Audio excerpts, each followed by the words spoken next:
My brother's been acting weird lately. He used to ignore me completely, but now he's suddenly offering to drive me to school. Mom and Dad said they're buying a villa and putting it under my name. The creepiest part?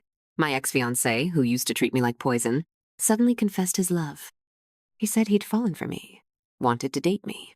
I stood outside the massive villa, staring at my toes, standing there for ages. The lights inside were blazing.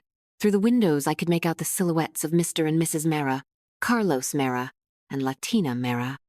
They looked like a happy family of 4. And me? I was just the outsider who didn't belong.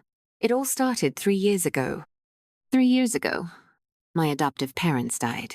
Before they passed, they told me the truth. They'd switched me at birth so their real daughter could live rich. They swapped me with a wealthy businessman's kid. But after all those years, they were consumed by guilt. They felt they owed me everything. They begged me to find my birth parents after they died. Turns out, my real family was the Mera family from a city. The one who lived my life for over a decade. She was their biological daughter. I was just in middle school then. She showed up at the Mera's doorstep, shaking like a leaf, saying, "I'm the real daughter." But for the Mera family, a baby swap, barely a hiccup. They'd raised Latina Mera for over 10 years. When the DNA test proved I was their daughter, they didn't even blink. I used to think maybe they did love me. Maybe they just didn't know I was their real daughter. But then Dad sighed even, if Latina isn't our blood. We raised her like a princess all these years. That won't change. And Mom said, "Isabel, you're the older one. Be the bigger person. The past is over. From now on, let's live together peacefully." My older brother didn't say a word. He just walked away.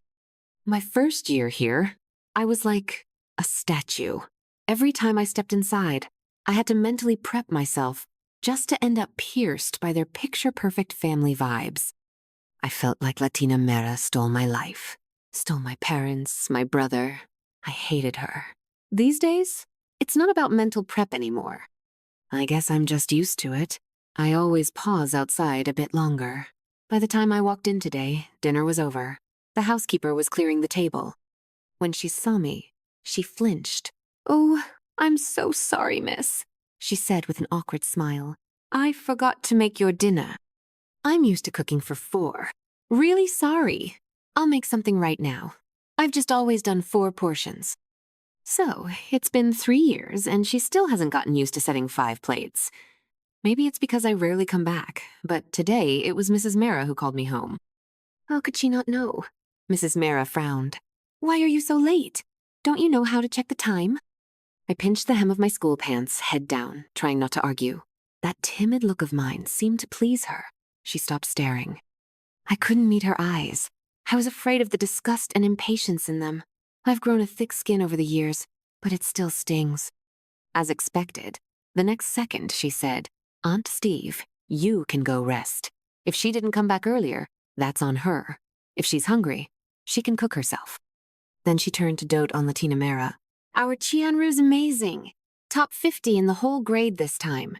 What reward do you want?" Latina Mera's eyes lit up. "Can I get that limited edition Hermos bag?" Mrs. Mera grinned like a proud peacock. "Of course, sweetie," Mr. Mera chimed in. "And what else? You can have more than one." Latina looked even more smug. She glanced at me from the corner of her eye, pride oozing from her face like, "See? So what if you're the real daughter? If it's not yours, you'll never take it. Daddy, I want that new Chanel dress from last week. I'm turning 18 soon."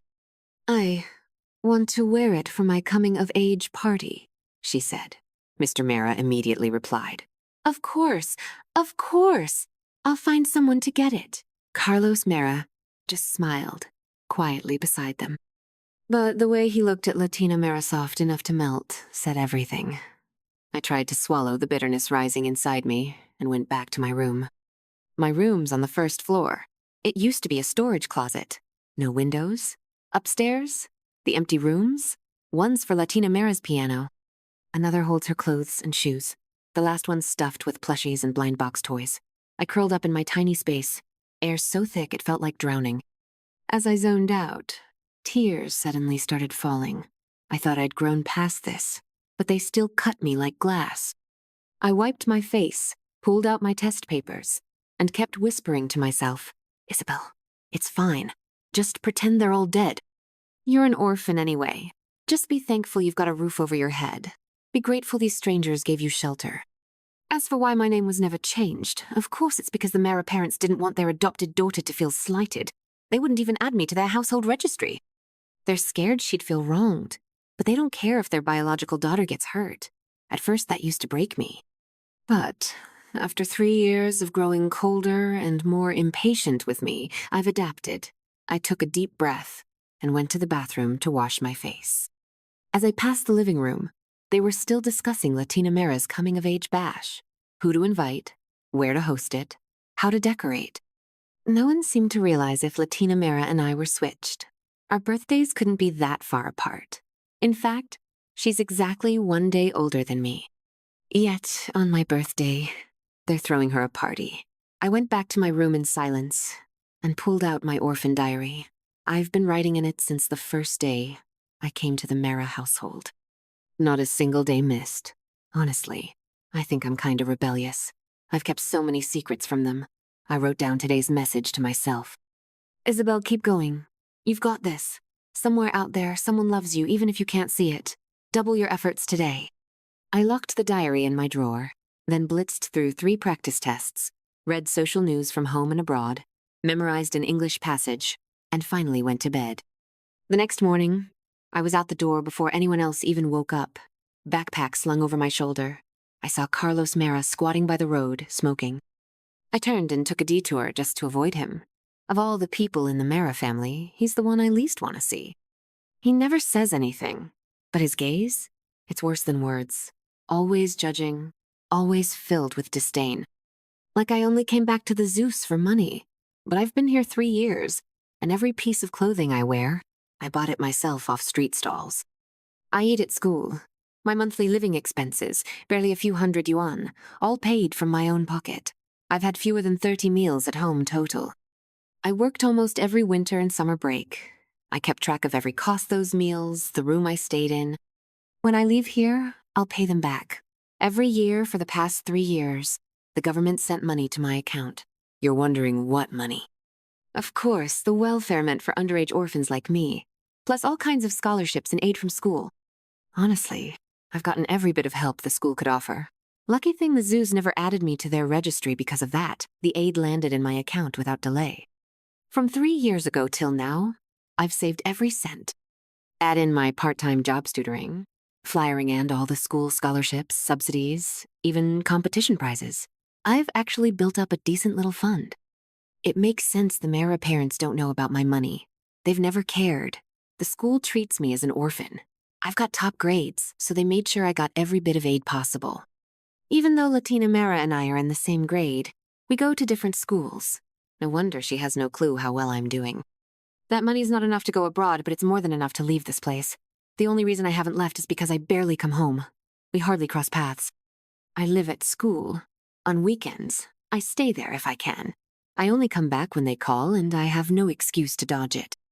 Like today, Mrs. Mera called, so I came. Thought it was important.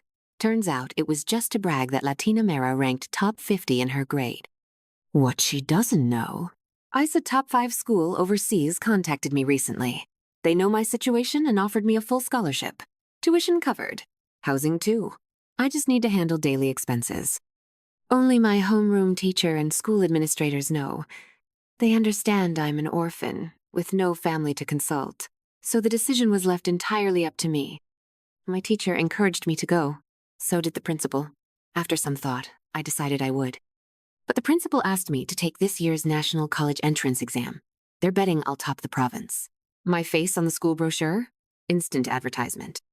The provincial top scorer gets a fat prize, plus sponsorships and job offers from companies. I really need that money, and the school's been so good to me. I agreed happily. Since I'm already admitted, the actual coursework doesn't matter much. Classes are mostly a formality now. When the teacher hits a tough problem, they even ask me to explain it. My classmates say it's like I've got cheat codes on in life. Honestly, I kinda agree. If only I didn't have such a messed up backstory. If I'd known what kind of people my birth parents were, I'd never have come back. I've been proving one step at a time that I can live just fine without them. Recently, I picked up a tutoring gig the principal helped me land it. He knows I'm broke and has always looked out for me. This time, he patted my shoulder and said earnestly, "Isabel, don't waste this chance. That family's loaded. If grades go up, they'll give you a fat bonus." He even made a hand gesture huge, apparently. I thanked him, then followed the map he gave me to a luxury residential area. Just as I reached the gate, I saw Carlos Mera standing nearby. His eyes were ice cold, like I was committing some kind of crime. Sure, their look still stings sometimes. But honestly, I stopped caring how they see me a long time ago. The guard didn't recognize me and wouldn't let me in. I made a call, said a few words, then handed my phone over. After the person on the other end spoke, he let me through. I followed the address and knocked on the door. A tall, good-looking guy answered had to be over 6 feet. I had to tilt my head to see his face. "Hi, I'm the tutor." "Come in," he said. So he was the one I'd be tutoring. His name was Luke Dawson. I pulled out the test sheets I'd prepped, wanting to get a baseline. But Luke Dawson was already on his phone, launching Honor of Kings. I waited 10 minutes, watched him finish a match, then held the papers up again and handed them to him. Luke Dawson swatted my hand away. "You get paid just for sitting here all afternoon. Easy money, right? Why are you bothering me?" I guess he had a point, but I couldn't take that money in good conscience. Plus, I was waiting on that fat bonus the principal promised. So, I didn't give up. He started another match playing Li Xin, tower rushing like crazy, wrecking everything with Liu Chan by his side. Another game over in minutes. I took out my own phone and held it out to him. "Add me. Let's team up." Luke Dawson glanced at me, snorted, then added me. "If you can carry me, I'll let you off the hook today. But if you can't, you're doing the worksheets. No complaints." Luke Dawson looked like he just ate a fly. He gave a cold snort and nodded, thinking even trash players know how to ride a carry. But then he saw my glorious, stubborn bronze 3. Rank and fell silent. I don't game much. My highest rank ever was silver 2, and even that was because classmates dragged me into matches. So no, I'm not stuck doing beginner missions. But after a few seasons away, I came back, claimed a bunch of returnee rewards, and proudly reclaimed my stubborn bronze 3 glory. Luke Dawson stared at my profile and muttered, "You're really built for feeding." I nodded. People with early admissions don't have time to game. Now that I've got it, I'm finally free to play. His face twitched. So, this king-ranked 100-star carry teamed up with me, the legendary bronze anchor. The rank gap was too wide, we could only play normal matches. He carried hard 6-minute wins, totally cracked. I asked, "You're this good, why not go pro?" "I did try," he said. "Joined a training camp, got cut." He was super chill about it, not embarrassed at all. So I teased him, "I wouldn't know how that feels. Every competition I've ever joined, I crushed. First place, every time. Honestly, kinda wish I could experience getting cut. Sadly, I'm just too good." His face twitched again. Luke Dawson got bored of casuals, grabbed my phone, and started playing ranked every match. MVP. Carried randoms like it was nothing. I took his phone and tanked every match. Straight up feeding. Got reported and hit with a ban because, with his 100-star account, I couldn't even walk straight. I was lagging all over, still at base while everyone else was already fighting. People thought I was trolling. The whole match chat was just them cursing my parents. Honestly, they weren't wrong, I really did throw. Turns out the enemy team had a top-tier streamer. One big fat report later, boom account banned for 3 600 Jiaon days. Oh, why this account? 10 whole years. Feeling guilty, I quietly logged out of the game for him. Didn't want him to have a heart attack. A few hours later, though, my account magically hit king rank. He was playing while cussing nonstop, tongue sharp enough to slice steel. I was already mentally planning where he'd bury me tonight. Finally, he got tired. It was dark outside. My account was over 30 stars in. I pulled up the match history 0 losses. Word is, the more you win, the tougher your matches get. Luke Dawson was the real deal. He said he wanted to check his own account to see how badly I'd wrecked it. He stared, then muttered, "Shift." I corrected him. "It's shit."